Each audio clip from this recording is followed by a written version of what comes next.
All right. Well, welcome everyone to our digital discovery webinar today, brought to you by our Smart PA program. My name is Matt Minner. I'm the Managing Director of Technical Services at Catalyst Connection, and I'm happy to be here today with you and be here to talk about lean AI and manufacturing, and sorting out that hype versus reality. And to help us do that, we have Justin Fischgrund with us. How are you doing today, Justin? Good. Thanks for having me, Matt. Appreciate it. Absolutely, absolutely. Well, before we turn things over to Justin to dive into things, we want to do just a quick run through to give you a little bit more background if this is your first time joining in on a digital discovery series that has been brought to you both by the Digital Bridge program and also by the Smart PA program, which is a Department of Energy funded program that's actually being run. We're led by Catalyst Connection, but with our partner IRC centers, our partner MEP centers, if you will, across the state, along with the Digital Foundry, all focused on supporting small and medium manufacturers around smart manufacturing deployment, which Lean AI is going to fit right in. And just to share further, I said this was funded by the Department of Energy. We also partnered with the Pennsylvania Department of Community and Economic Development, who's actually the lead recipient. And then we worked with all of our partners across the state, also with support from SESME, the Clean Energy and Smart Manufacturing Innovation Institute out of California. We have a wide range of resources, nonetheless, or and the least of talking about a webinar and the opportunities for networking, like what we're bringing to you today, but further on-site technology opportunity assessments, free and low-cost technical assistance. We also have a mini grant program that will award up to $5,000 for 70 manufacturers across Pennsylvania. So that is ongoing, and there will also be some no-cost training coming up at Digital Foundry. So stay tuned for that. This really does, while we're talking about AI today, whether it's AI or system integration or other data automation and physical automation, Smart PA really applies across the board to a whole wide range of technologies. So I don't feel that it's limited to any one technology. Anywhere you have challenges that you think technology can help improve your operations, your business, we are here to help through Smart PA. And lastly, we will, as I mentioned, we'll record this webinar. It'll be in our on-demand library on YouTube, and you'll be able to see this along with all of our prior sessions right at your fingertips. So with that, I will stop sharing and let Justin get situated. And please, we have our chat window that you're able, if you have questions as we're going, feel free to post it there if that works for you. Or feel free to chime in. That's why we're actually trying this session through Teams to make it a little bit easier for that collaboration. And as Justin's going to get into, this is really just the start of a learning series that we're working on for Lean AI. And we're really excited to get started with this session today. So I think that covers it. So Justin, I'll hand it over to you. Thank you very much, Matt. Can everyone hear me okay? Perfect. Okay, and you're seeing the big screen of the presentation. I always like to make sure. All right, perfect. Well, thanks for having me here. Great. And look forward to talking with you for the next 30, 45 minutes on the concept of Lean AI. Many of you are familiar with the lean concepts within manufacturing, familiar with AI, and we're going to talk to you about how we are going to bring the synergy between the two. And this, to Matt's point, is the beginning of the conversation. I'll allude to it a bit as we go through, but we're going to have a workshop in March that's going to deep dive into these concepts. This today is just kind of a glimpse into that. We also, I know Matt Holgis will share at the end, we had a Lean AI playbook that was released that is free to download, and I'll have the link at the end as well. But today is just to talk, about the hype versus the reality. You hear a lot in the news about companies quickly using AI. And from a Lean AI perspective, it's all about taking a pause and making sure it's the right fit for the business. There's various options when it comes to advanced technology solutions integrated within a business perspective to streamline operation. Some of them just include, automation, there's AI agents, there's custom solutions, sometimes even just process improvement. And it's really about pulling together holistically how the overlap of lean and AI in the small, medium-sized manufacturers can bring value to organizations. As mentioned, this is going to be an introduction to that workshop, which is going to be about a 4.5-hour interactive session on site in March. So this will be a bit high level, just to give some concepts and introduction into the overall thought process. All right, so just quickly today, we're going to have a bit of a agenda regarding just introduction to AI, make sure we're on the same page in terms of what it is, some of the use cases, some of the limitations and how you can apply a lean mindset to that, as well as how you can learn more. And there'll be some sections where I'm going to pause. I have some QR codes we're going to paste in the links. So I'd love to hear from you via those just quick 4 or 5 questions or 4 or 5 selection survey questions to get an idea from this audience here as far as what the biggest pain points, and if would love to hear open dialogue during those parts as well. So just really briefly about my background, as Matt mentioned, I have a consulting business that specializes in really the intersection between technology and process to drive efficiency within operations of businesses to overall, increase profits. I've spent a career in terms of the intersection between lean and process, which is really where we get kind of the lean AI concepts, using these within a variety of different leadership roles across, large organizations and government agencies and small organizations as well, with a background at the core of industrial systems engineering. And that's where a lot of these concepts pull from. So you're going to see here and in the workshop, the methodology is going to be at the core of solving business problems with technology from that lean lens. So I always like to start with kind of a catch-all, in terms of some of the hot topic. We see a lot, on the news here about companies are allocating significant budgets to AI. Companies are going all in. It's a hot topic. The Fortune 500 companies are investing. You hear it all the time on their investor calls. Some companies are investing tons of money there. Some companies are moving really quickly. I highlight here 4 months from initiation to implementation, which is really quick. And is that good news, I ask, because sometimes you need to take a pause and really make sure that AI is the right solution for your business. And that's what we're going to focus on here, because I'm all for delivering value quickly. But sometimes when you deliver value too quickly and you skip some of the upfront parts of the process, you end up implementing an advanced technology solution, which is not really serving the opportunity and that you had expected within the business. There's obviously the big push on businesses believing AI will increase productivity. 64% were cited from this survey. There's certainly that North Star, but it's important to think about it from a lean perspective to be able to achieve that. So this is the approach that we kind of think about, injecting both lean methodologies and AI to be able to take a human-centered mindset with respect to this advanced technology. When we think about lean AI, it's all about 3 components: people, process, and technology, and how they all come together. Just because you are looking at a flashy solution like this, which has a lot of capabilities, doesn't necessarily mean that you can skip over some of the business mindset in terms of define, measure, analyze, improve, control, that to make methodology within lean. Lean, software development components. It's really about looking at how it's going to impact and why you're going to look at it from a strategic vision perspective, not the inner nuances. So we're not going to get into the nuances of supervised learning, unsupervised learning, specific tactics of AI models. We're going to think about this holistically from how do you look at AI with respect to your business to be able to implement, scale, and leverage so that you can build the right thing versus build the thing right. 2 different things, a play on words there. We want to make sure we're investing our time, money, and effort in solutions that are going to drive the benefit versus just taking a solution and making sure it meets the core requirements from a technical perspective and doesn't actually deliver value to the business. A lot about an advanced technology solution like AI is it can drive efficiency, value, and human capital, which is increasing skills and knowledge to improve productivity and value.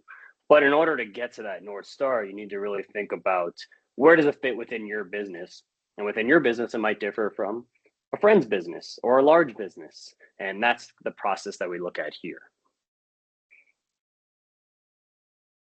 Getting deeper into this, the first piece is really honing in specifically in terms of the business problems to understand the specific problems so that you can go through and determine, is the solution you're going to look at going to achieve the fit? So we look at, current processes, the people, the process, the technology, do the research from what systems are your team members using, the various personas within the organization, right? Is it a plant manager? Is it an operator, a back office personnel?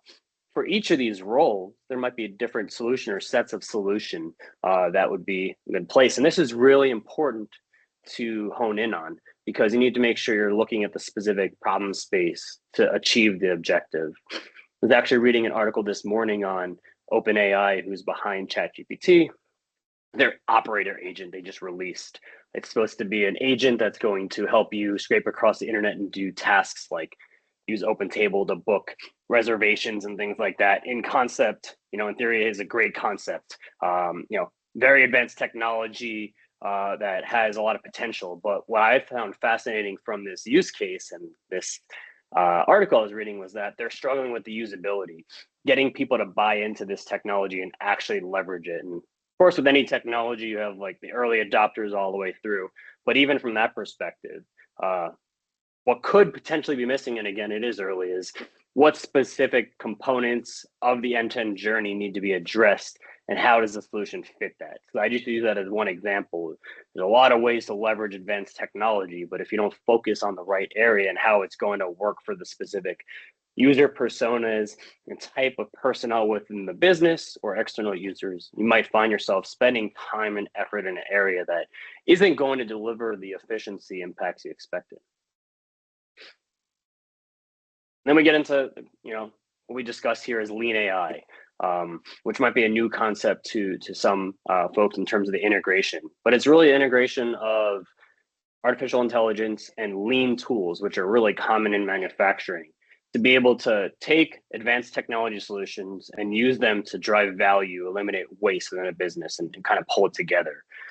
They create a balanced approach to innovate and focus on creating rapid value. And there's really a duality of lean AI, which is why I love it so much. You have two interdependent approaches that work together to achieve a shared goal within two different places. Lean with respect to the Six Sigma aspect of efficiency, defects, waste. That's the play on the Lean Six Sigma.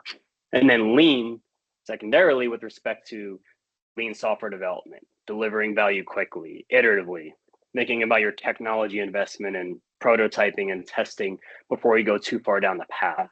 And that's where lean AI brings a whole nother layer than your traditional AI. Traditional AI has been thought about broad solutions, complex, large scale. How do you think about targeted solutions for a specific user base, like I talked about? How do you think about speed and waste minimization and delivering value quickly versus large, significant resource, long development timelines? So we talked about the 4 months beforehand, which that's a great target to achieve, but how do you continue to deliver value weekly within that 4 month timeline versus having a 4 month timeline and having one release? And then, comprehensive automation, which is great, but how do you think about rapid prototyping, quick wins, introducing automation where it makes sense? And we're going to give some examples in a couple slides on how some small, medium-sized organizations are doing that. I know I just kind of threw a lot at you in terms of the basics. This is where I'd like to get the first level of interaction and get an idea for this group here. When we think about business problems, I talked about the importance of that and making sure that from efficiency, waste, resources, what are the problems that you're facing? If Matt, if you can paste the first link in the chat, you can also use the QR code feature. Just fill out, briefly, this one question survey of what is the biggest problem you face. So what I have in here is some of the options are maintenance failures, bottlenecks, waste and rework, inefficient resource allocation, data insights. Other just want to get an idea of what are some of the biggest pain points that you see within your operations. And as Justin mentioned, it is posted in the chat as well if you want to click and do it if you're on your computer, or if you want to use your mobile device for the QR code. It's up to you. All right. seeing some responses come in. Great. Just so you know, Justin, my response was based on what I see often when I'm on the floor working with some of the manufacturers, as I am not a manufacturer myself. Great. No, that's excellent. I like the holistic background here. So I'm looking here, quite a few responses, which is excellent. I appreciate the interactivity. Seeing a lot in terms of waste and rework. And real-time data insights. Those are the two leading contenders with this sample right now. Does anyone want to kind of chime in and elaborate on that a little in terms of those two? Would love to hear some thoughts as far as why either of those or whichever one you voted for is your biggest problem space with respect to efficiency. Well, I could point out the fact that often when I'm going through some small to medium sized manufacturers, it's the access to up to date information in real time, and that's not necessarily a fix through AI, because as we've discussed previously, you can't have an AI strategy without a data strategy, and getting those Excel spreadsheets off the floor, or putting those Excel spreadsheets in a centralized place so that you can pull data from from maybe SharePoint or something like that, is an opportunity for small to medium sized manufacturers if that's something they want to consider. Definitely, thanks. And now that all the response came in, that's the leader is the real-time data. And appreciate what you mentioned, Matt. When we go through the workshop, we're going to have a specific section focused on data mapping, because that's the critical aspect. So I appreciate you bringing that up. Anyone else have any insights they want to share with respect to business problems that we didn't discuss? And feel free to just jump in, because I'm not able to see kind of everyone if anyone raises their hand. Yeah, and I am watching for that too. So if someone does want to say something and they want to raise a hand, put it in the chat. Teams tool, I'll be watching that too. So however you want to engage. That kind of leads.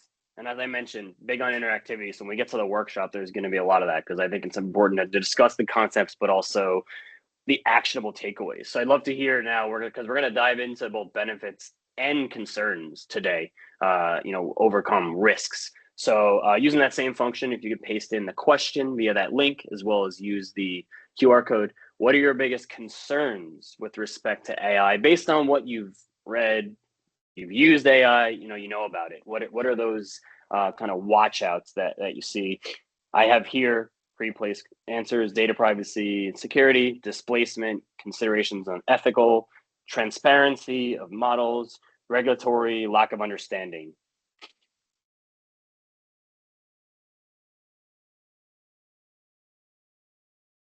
Just waiting for these to come in.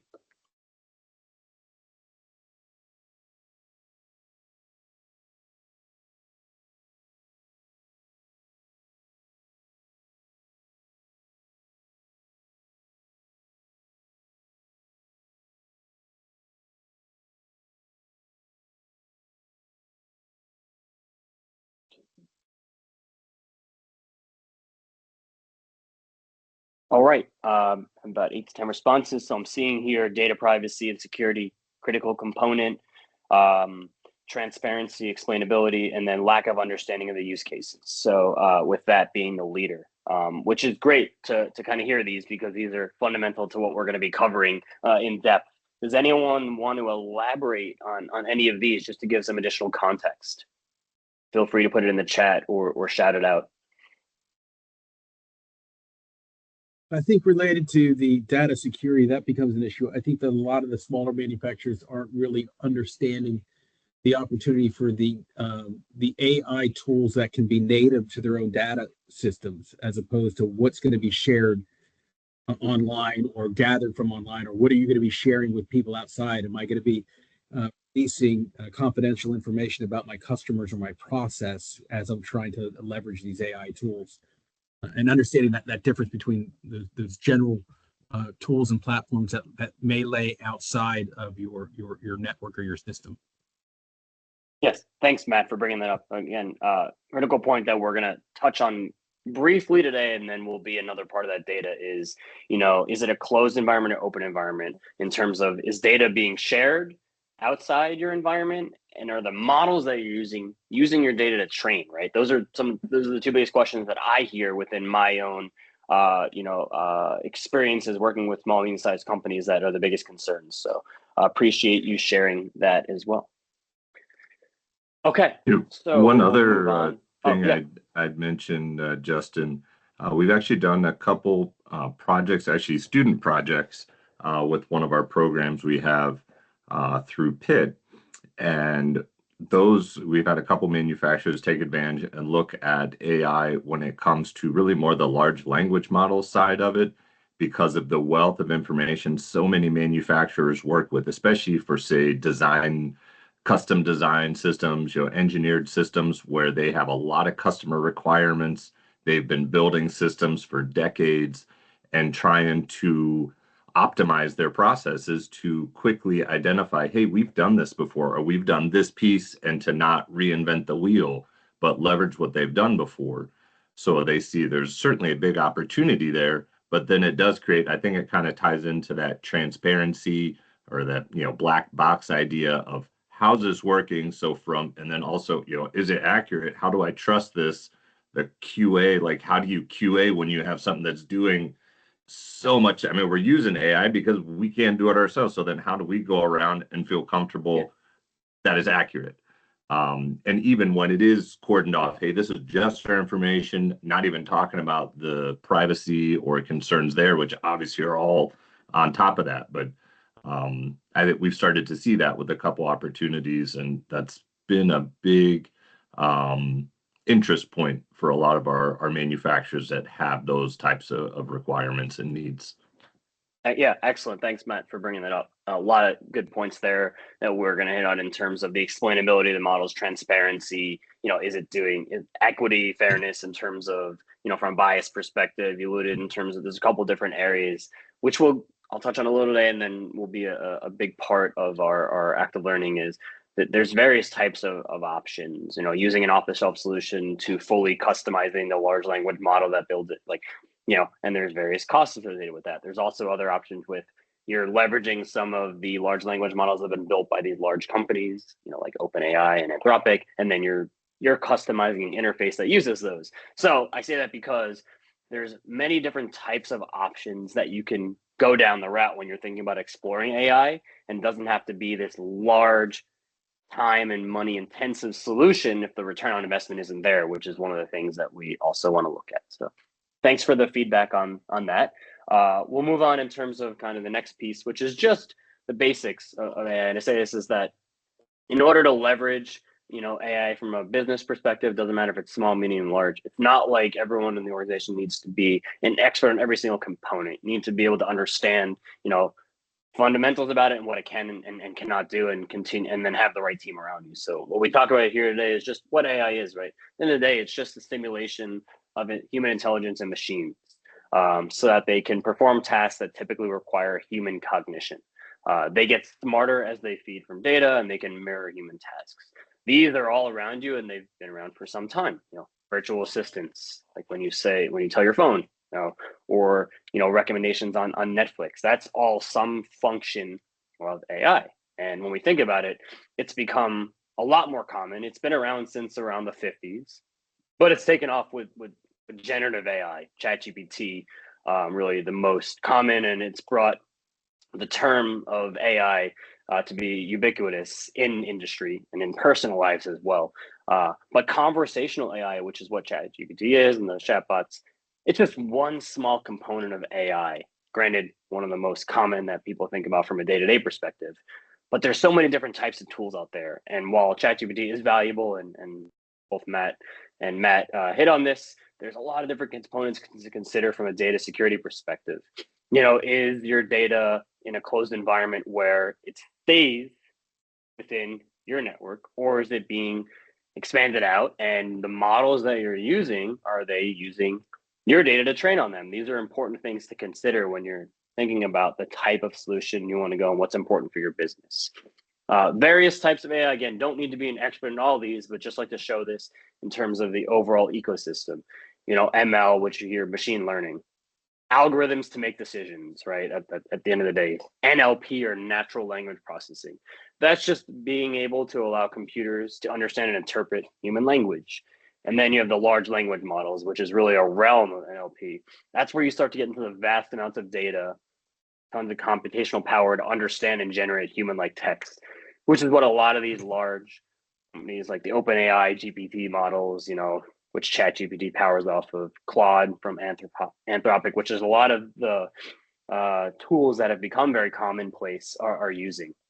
And then you have your, Gen AI, generative AI, which is using these to create new content, not just text, but images. And you've seen how that could expand upon just from news and things like that.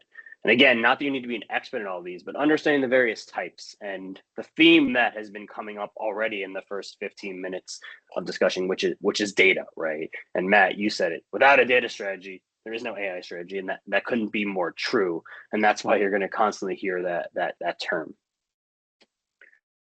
So a little bit, as I promised, in terms of the benefits and the use cases, so you can kind of get an idea of how this may or may not relate to your business. And this is not like a comprehensive roadmap to be able to use these. It's more just a showcase, like to explain, this is what you can do with AI. These are some of the risks. And then we go through the end-to-end journey via the active learning sessions to be able to get you to how do you walk away and actually action upon this.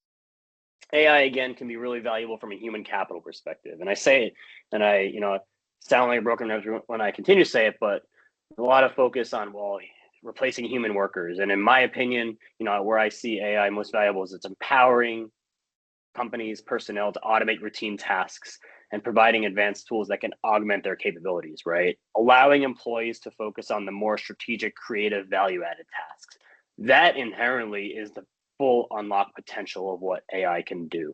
And that's how you can really start to deliver immense value from a business perspective. Tons of different benefits, decision-making, efficiency, facilitating tasks, innovation, analyzing tons of data. You can think about repetitive tasks. Sometimes, like I mentioned, you may not even need AI to do that. It could be just your general automation. And that's part of what the journey is to consider when you need some of those advanced solutions and when you can have an automation do it. We're not going to dive into all these in depth, just at the surface to kind of give a little decision making. You can really transform your decision making by driving data-driven insights. Enabling faster decisions so that you can reallocate time. So AI can allow you from accuracy perspective, obviously dependent upon the accuracy of the models and various other components, prompt effectiveness, but in a perfect world, analyze tons of data quickly, predictive analytics, use historical data to think about future outcomes. So if you're in an organization where you have tons and tons of data, I think Matt Minner, you mentioned this, large amounts of data, that's where AI can be instrumental from a business perspective, because it can really help you from staffing, machine, downtime, all those aspects. You could be a good use case for that. And that's where you start to think about from a lower level detail, how can you get, your data and what solution is the right fit.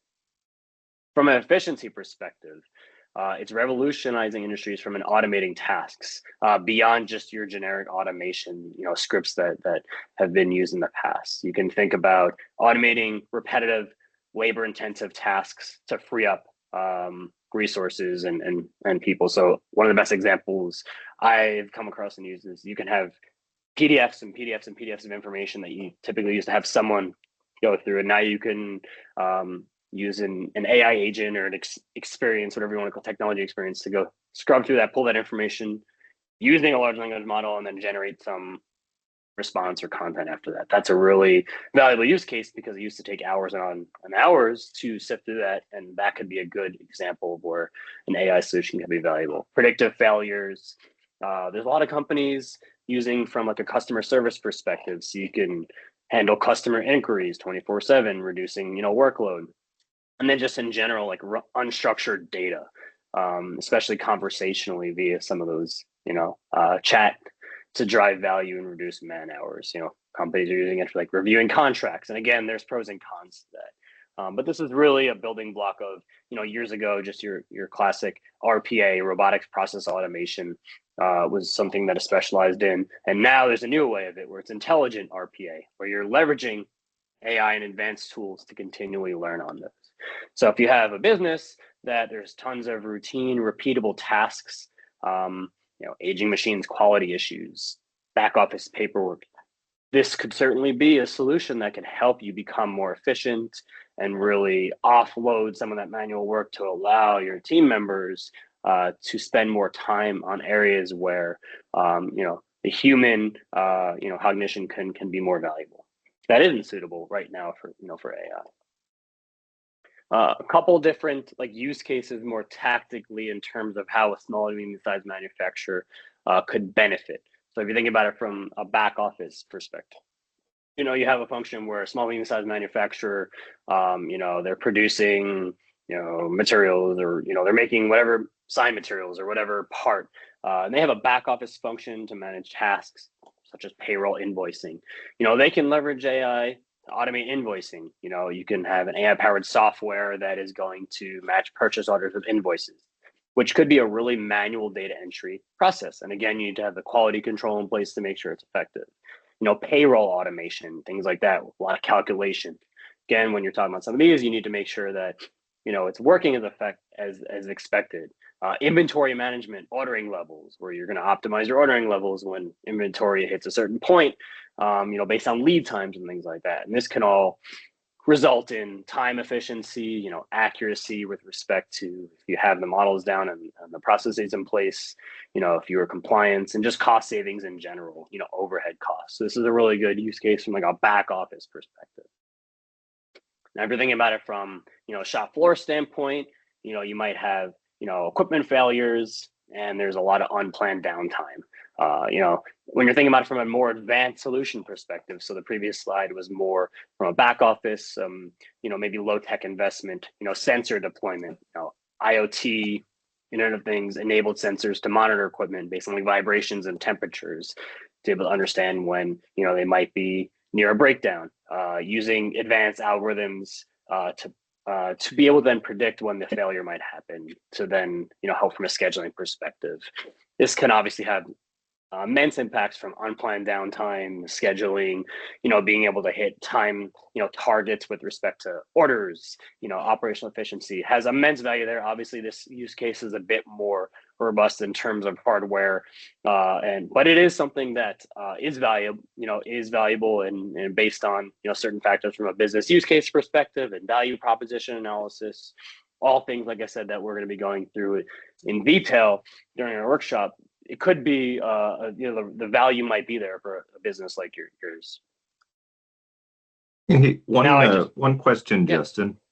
Of course. On that prior slide might be a good time, because I know sometimes the line blurs a little bit between the traditional just analytics or IoT and gathering of data, condition monitoring.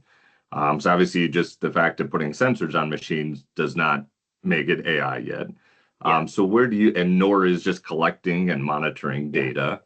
So where do you draw would you explain that in a simple fashion of where you draw the line and, kind of you go from that initial build up, kind of the stepping stones to where it's truly an AI powered solution? Yeah, no, that's a great point. Matt, in terms of how you think about, that's why I like it in general. I call these advanced technology, which is a more broad term, but there's a lot of different ways to be able to leverage technology in a manufacturing environment.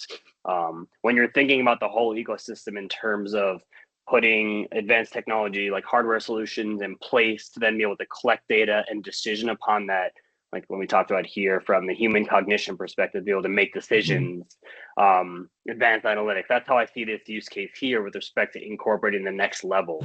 Is not only you're going through and capturing the data with respect to vibration, you're then deploying algorithms to analyze that data and be able to predict failures. So you're taking it holistically, because you could be in a use case where you're collecting tons of data, but if you're not taking it that next level and capitalizing on it, then one is the business value there, right? If you have these sensors in place and then, maybe I don't know, there could be a scenario where you may not need AI to do that potentially, right? Depending on, how hard it is to be able to, do you have to deploy a custom AI algorithm for that, or is it something you can plug into? But it's kind of the end-to-end perspective of deploying some of those hardware capabilities to collect the data, synthesize it, store it in a place it needs to be done, and then be able to implement advanced algorithms to predict failures or predictive maintenance plans and things like that. So using that to simulate what a human would theoretically have done. Does that answer your question?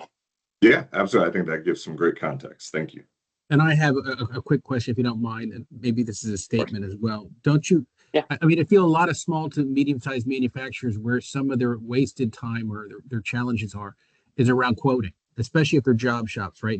And how AI can assist them in those areas for understanding not only their cost structures around their supply chain, but how they can more accurately predict how many man hours it's going to take to produce something, that kind of thing.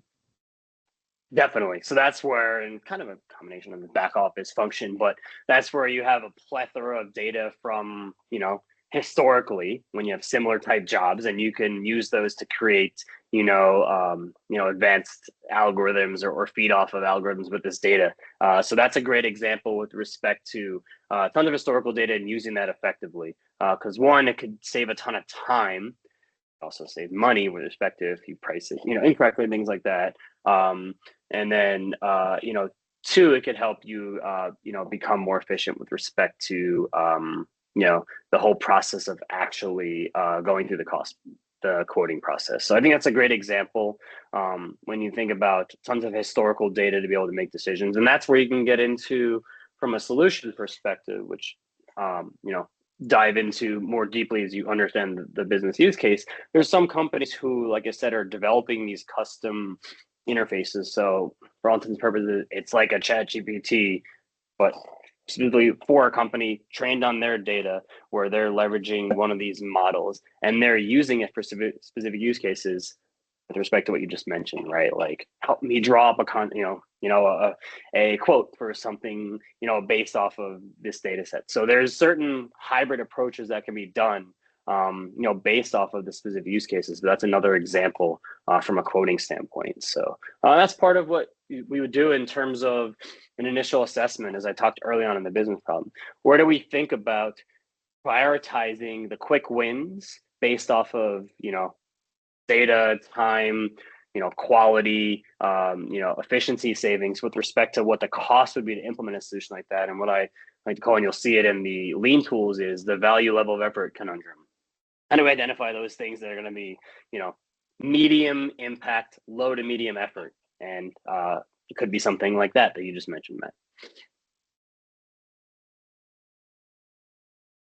So I kind of get the next piece. I shared a lot about the ways that AI can be revolutionary, right? And that's certainly the case. But what I like to call out is, where there's watch outs, because this is where I see companies, who are trying to leverage some of these advanced technology solutions miss the mark because they don't understand the full landscape from a data perspective, from a framework standpoint, decision making, quality assurance team. There's a lot here. Obviously, we could spend 2 hours just on this function. So more just to introduce you to this, and then kind of share 2 deep dives on those. From a KPI perspective, it's important to understand the business value and things. The resource perspective, do you have the right team in place? How are you going to be able to go through and implement these solutions, based off of your current infrastructure? But if we think about it, obviously this shouldn't be a surprise because we talked about data already. But data, as I say, it's the the lifeblood of the artificial intelligence.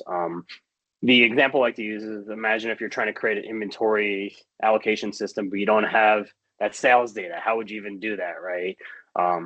From even maybe you're trying to, if you're in the financial sector, trying to understand if a transaction was fraud, but you don't have historical data on that. It's really hard to make some of those decisions, right? Even if you're not thinking about having an AI do it. Now, think about that from an AI model. It's only as good as the data that feeds it. So if your data is subpar, that's going to be challenging. So availability perspective, if you don't have tons of data or enough data to be able to make decisions, up-to-date data, sometimes with some of these models, you see there's like a stale data where there's a certain date where the cutoff is, where it hasn't been trained. Beyond that, if you think about it from a quality, are there biases in the data, inconsistencies? What hallucination happens, which is pretty much, when a model or one of these interfaces will confidently explain something to you, and have it as a claim of what isn't true. And this usually happens when it doesn't have context. So like there's prompts, and there's a lot around prompt engineering and prompt effectiveness. But one of the best use cases I like to share with this is, and I've seen it, personally, if you tell AI that it made a mistake, it might say, sorry, I mistyped that. And I've seen that happen.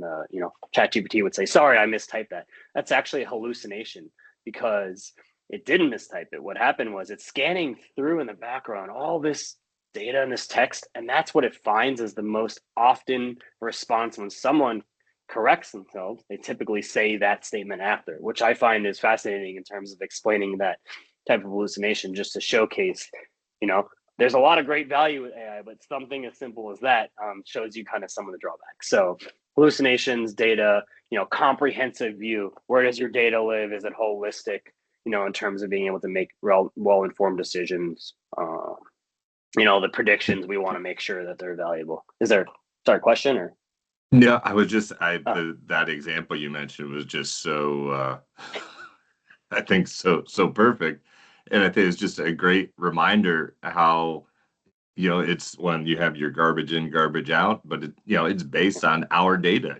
AI is only as good as we develop it to be, as much as there's the things, Skynet's going to take over and everything's going to go. Well, that only happens if we tell it to do that. Or somehow it reads a lot about Terminator 2. I'm not sure, maybe that's possible. But just that reminder that, this is not it's not magic.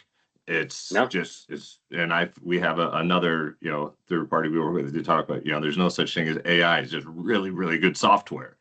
It's just super in-depth. And so, no, I just thought that was a perfect explanation of, hey, it's only as good as what it's given and how we set it up. And I think that like why I talk about the impact is inaccurate predictions, loss of trust, right? If you're, I've worked in, retail technology environments when, we've had people say, well, the system's always wrong here. Well, then people stop using the solution, right? And things like that. Because of the lens that I've learned, sometimes I like to, mess with the chat, and I could, I say a specific prompt and give the response. I'm like, are you sure that was it? They're like, no, I made a mistake. Sorry. And it's just kind of funny because I know how to, prompt it that way. And you see how it's not always correct. Right. And that's part of data and so many different factors. But I call this as the watch out because it's important. There's tons of different value here. But thinking about the current state of the data, the ecosystem.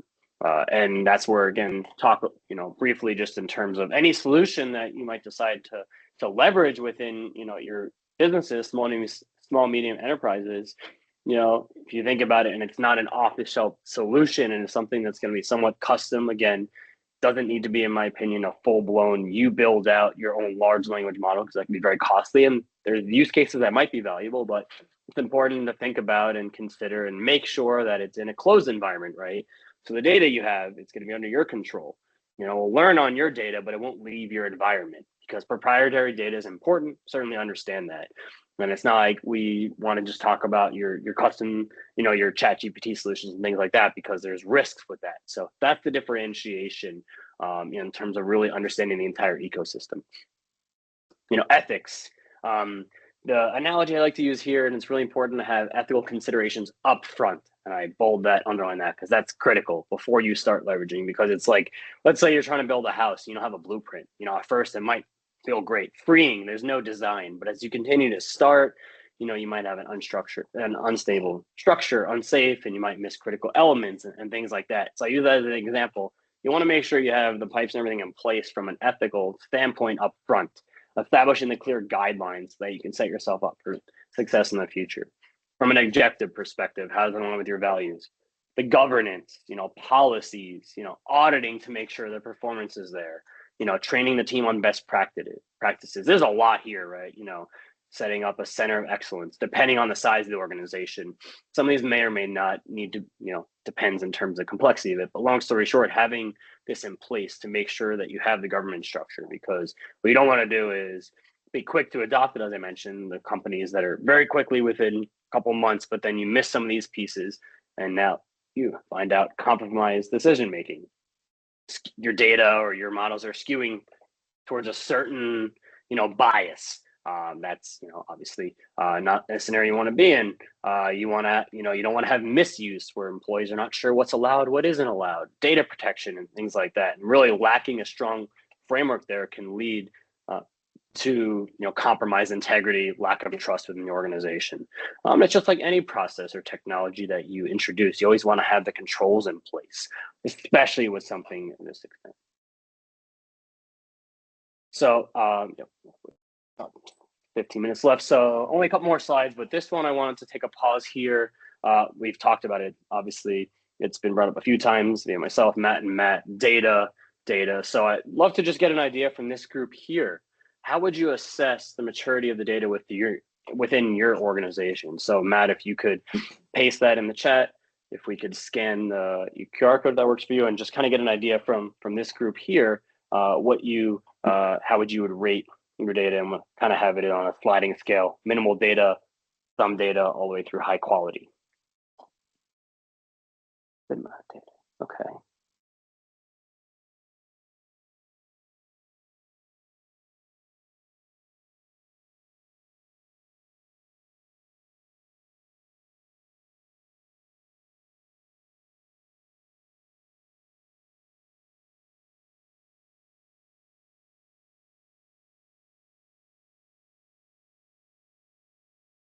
All right.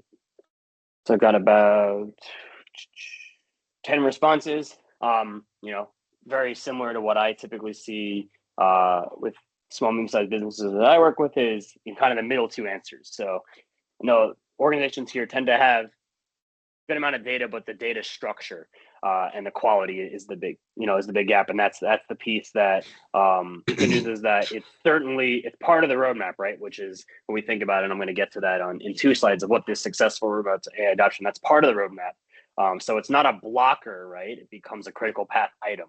For organizations that maybe, when no one here selected that, minimal data and lack data management, that there's some prerequisites that need to happen before you might even start thinking about a solution like this. So the good news is that with data in place and the organization needing to be enhanced, and the gaps from a quality perspective, there's certain practices, tools, and techniques from a cleanup perspective that can be done to be able to move it to the state where it becomes more high quality, and then can move beyond. So thanks for the insight on that. Does anyone want to add anything beyond what was in the survey or what I shared briefly? No, I think I'd just like to share that I think a lot of the small to medium-sized manufacturers may think that they don't have data based on the fact that they have Excel spreadsheets and stuff on the floor, not really focusing on the fact that if they have CNC machines, they have reams of data that are flying out that they're not doing anything with, that could provide that actionable intelligence they should be reviewing.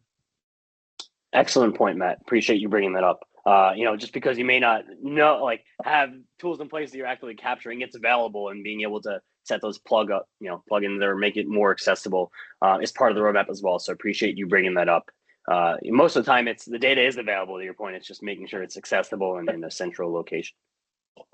All right, moving on. So this is where we kind of get back into integration of the lean tools. So the good news here is that there's a lot of lean tools that are really common from a Lean Six Sigma, lean software practice that can help from manufacturing, retail, really any industry. I know we're focusing here on manufacturing.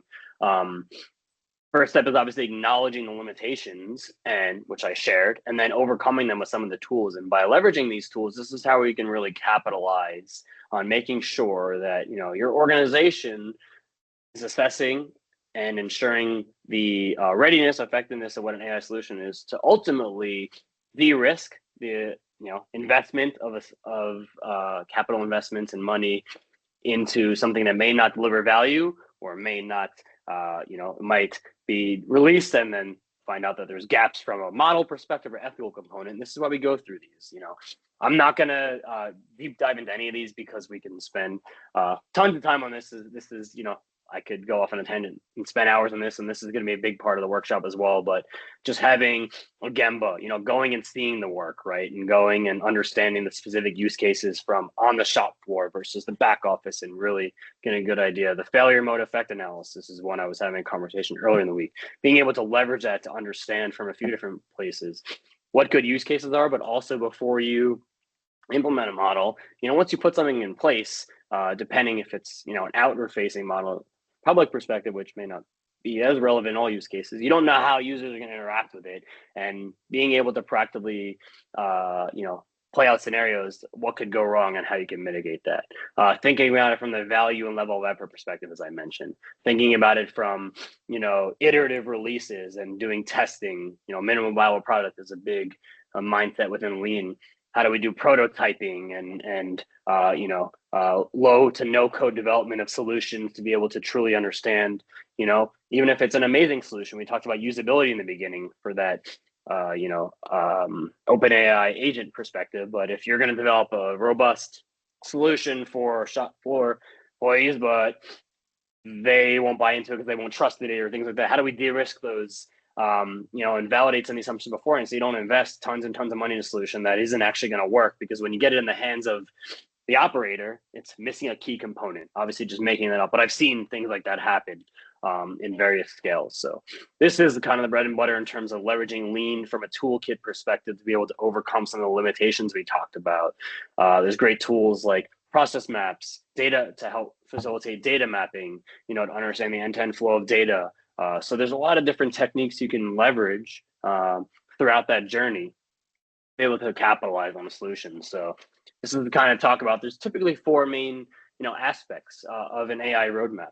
And it's not like this needs to take, you know, 2 years, 2 months. It really depending in terms of the complexity of the business operations, but it's going from a current state assessment all the way through implementation. So understanding and analyzing current operations, you know, thinking about where AI can deliver measurable impact, identifying those opportunities based off of the business, return on investment analysis, alignment with strategic goals based on, you know, the current state from a data perspective, all the things we kind of talked about that are critical aspects, developing those solutions, thinking about, you know, where are you going to fit in with respect to off-the-shelf solution to fully customized, you know, where is that going to fit in the realm of your business based off of the use cases, and then continuing to identify solutions that you might need to iterate upon after you release, because, you know, you might have to continue to refine based on feedback. So if you can paste this link in the chat, Matt, and if I'll give a second for people to scan, this is just a feedback for, you know, kind of selfishly, as we think about building out the content, would love to hear from the group that's here to help inform what the workshop will kind of touch on, even potentially beyond some of what we discussed today, so that it can really be tailored. So, okay, perfect. Getting some responses on use cases, benefits, solving business problems. So yeah, continue to fill that out. I'll move off of this slide just because that'll help be a feeding point for future dialogues as part of this series. And this is just kind of an overview in terms of how you can, you know, learn more. So we talked about in the beginning, you know, there's a Lean AI playbook that has been posted. Matt, do you want to share more on Matt H? Were you gonna? I thought you were jumping off mute. Sorry. But yeah, so we did release the Lean AI playbook. And if you look at this series of events, this webinar, the upcoming workshop, and the Lean AI playbook, they all play together to provide manufacturers with enough background to at least take the conversation a little bit deeper. You know, our hope is that by looking at the Lean AI ebook, it's going to stimulate some more questions from you that can be part and parcel to the ongoing workshop when it is delivered. But we stand ready here to support manufacturers in any way that we possibly can with the development of this type of content, whether it's the ebook or this webinar or the workshop. But we also have been able to, and I think Matt can probably reference this at some point at the closing of this, been able to bring grants to the marketplace to help manufacturers offset any costs associated with the integration of AI into their manufacturing technology platforms and or footprints. So that's it. So we have the links here. You should be able to just scan these QR codes. Yeah, and we'll make sure that everybody gets everybody that's attended this will follow up with an email with these links as well, so that they can go ahead and access this. Yep. And then if you want to reach out, you know, you can send me an email. You know, happy to kind of chat as well. Various, you know, I know they'll be sending email after. But that's really, I know I'm 5 minutes beforehand, so that's really what we had. on the paper today. Does anyone have any questions? Is there anything in the chat? Anything to add, Matt or Matt, beyond what we've talked about today? I think that Nothing. one of the go on. No, you go ahead, Matt. I didn't have anything to add. I think we've covered a lot of great ground and a lot of good food for thought for folks on the line. And this is we'll definitely share this recording with others, because there's multiple other companies that we've had regular discussions on AI, and they have definite interest and want to better understand that I think this would be a great fit for. So we'll certainly continue to get that out. So go ahead, Matt. I just wanted to say, as I mentioned previously, and as we've had in our sidebar conversations about, you can't have an AI strategy without a data strategy. I think an opportunity for companies, if you're involved in lean manufacturing within your facility, then you're familiar with the term value stream mapping. And I think that the opportunity to do data stream mapping as well, right? That if you have an understanding of how raw material flows through your facility, it's also important to know how the data that represents that flows through your facility, so you can uncover the hidden factory that lies on the floor in those Excel spreadsheets and disparate databases that might not be talking to one another, and then hopefully identify where those synergies lie, so that you can begin really building a strategy around what AI is appropriate for your organization. And not only that, maybe build the use case and return on investment models that you think that you should be looking at before you make any deeper investments in this.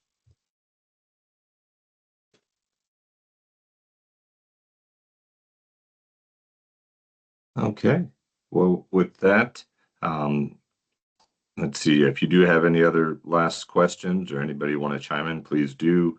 And as Matt mentioned as well, in addition to the work we're doing with Justin, there are various grant programs from not only Smart PA that I spoke about today, but we still have some availability of resources through Digital Bridge and a number of other programs. A lot of our Appalachian Regional Commission program, our ARC programs. So if there's anything you're looking to do, definitely reach out to us, because there's probably something that can help you along, be it in the form of low or no cost assistance, or some mini grant programs that are a cost match type program. So with that, definitely thank you again, Justin. This was a great start into things. And we look forward to the coming sessions and look forward to speaking with a number of you, hopefully in the future here. Thank you. Great job, Justin. Thanks. Thank you. All right. Have a great afternoon, everyone. Take care.